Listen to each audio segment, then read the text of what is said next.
આજે અમે આવ્યા છીએ વાડીએ. તો આ છે આંબો અમારો. તો કેરી તો આપણે ઉનાળામાં આવે. અને અહીંયા છે પોપૈયા. જો કેવા પોપૈયા છે, આની પર આવીને બતાવી જોજો. જો પોપૈયા જેને ખાવા હોય એ આવજો. અહીંથી થોડાક ચાલીએ એટલે કેળા આવે છે અમારે.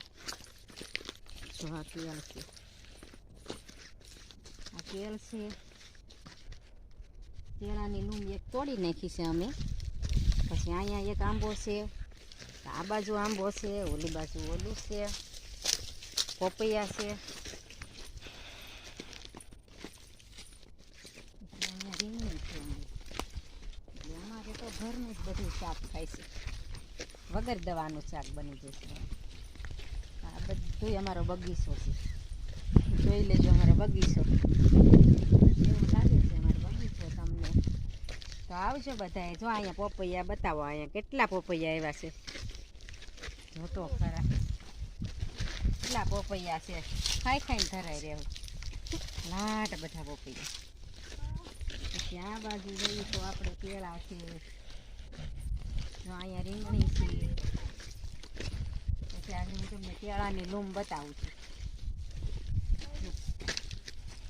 આ કેળાની લૂમ અહીંયા આવી છે અને એક આ બાજુ આવી છે. જો કેળા કેટલા કેળા છે અમારી. બદામ બતાવો હાલો તમને. અમારે બદામ છે. અહીંયા બદામ છે, જોઈ લો. ઘરના રીંગણા અમારે તો થાય છે. પછી અહીંયા આવો ચીકુડી બતાવું તમને. બદામ જો આ ખાઈ ને બહુ મીઠી લાગે. આ ચીકુડી છે.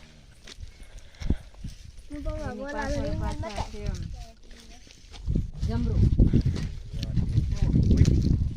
અમે પાછા જમરૂ કઈ રાખ્યો. અમારે બધું ફ્રૂટ થાય. પછી સેવ, આ જમરૂક છે અને સેવડી છે અમારે ઘરે. સરગવો છે. અમારી વાડીએ બધાય ફ્રૂટ છે. અમારે કાંઈ વેસાતા લેવા નથી. અને જો આવા રીંગણા થાય છે ઘરના દેશી રીંગણા, હો, દવા વગરના રીંગણા. પછી ઓલ પણ લીંબુડી છે અહીંયા, પણ મીઠો લીમડો છે, બધું છે. એટલે અમારે તો બધું બકાલું થાય, બધું ફ્રૂટ થાય. અમારે કાંઈ લેવું જ નથી પડતું. તો તમને કેવો મારો વિડીયો લાગ્યો તો લાઈક કરજો, શેર કરજો અને સબસ્ક્રાઈબ કરજો. અને હજી આજથી હારો જોઈ તો લાઈક કરી દેજો અમને.